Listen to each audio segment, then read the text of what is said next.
ખેડાની મહી canal જર્જરિત હોવાથી આસપાસના ખેડૂતોમાં ભયનો માહોલ છે। ખેડાના ગળતેશ્વર તાલુકામાં પસાર થતી મહી કેનાલ વર્ષોથી જર્જરિત હાલતમાં છે। આ કેનાલથી હજારો હેક્ટર જમીનને પાણી પૂરું પાડવામાં આવે છે। જો કે 3 વર્ષથી કેનાલ જર્જરિત હોવાના કારણે વારંવાર ગાબડા પડી રહ્યા છે। સમારકામના જો મહી કેનાલ ફાટે તો આસપાસના ખેડૂતોની જમીન તળાવમાં ફેરવાઈ જાય। ખેડૂતોનો આરોપ છે કે વારંવારની રજૂઆત કરવા છતાં કેનાલનું સમારકામ નથી કરવામાં આવતું। જો કેનાલ ફાટે અને ખેડૂતોની જમીન અને પાકનું ધોવાણ થાય તો જવાબદાર કોણ તે અંગે સવાલ ઊભા થયા છે। અને આ કેનાલને વારંવાર રિપેરિંગ કરવાની અરજીઓ કરવી હોય, મૌખિક વાત કરી હોય, છતાં પણ આજ દિન સુધી કોઈ નિરાકરણ આવતું નથી। આ કેનાલની અંદર જોઈએ તો પાળાબંધી કરેલા હોય, જાળિયા પણ તૂટી ગયેલા છે, જ્યાં ત્યાં ખાબડા ખાબોચિયા પડેલા છે અને કનેક્શન જે જોઈએ ખેડૂતોને કનેક્શન તો મળતા નહીં।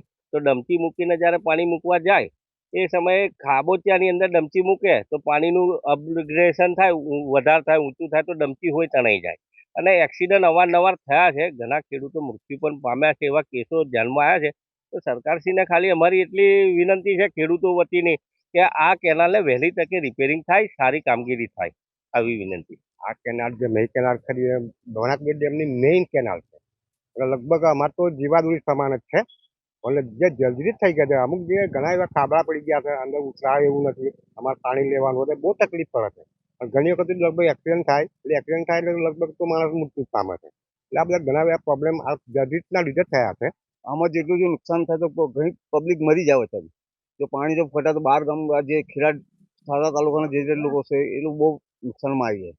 તો તમાકુ કરે, પાક બીજો કોઈ કરે, કપાસ કરે, ડાંગર કરે, ડાંગર તો સમૃદ્ધિ જતી રહે, કેમ કે નુકસાન ઘરોને નુકસાન આવી જાય, પાણી આવી જાય તો બહુ નુકસાન થવા માંડે।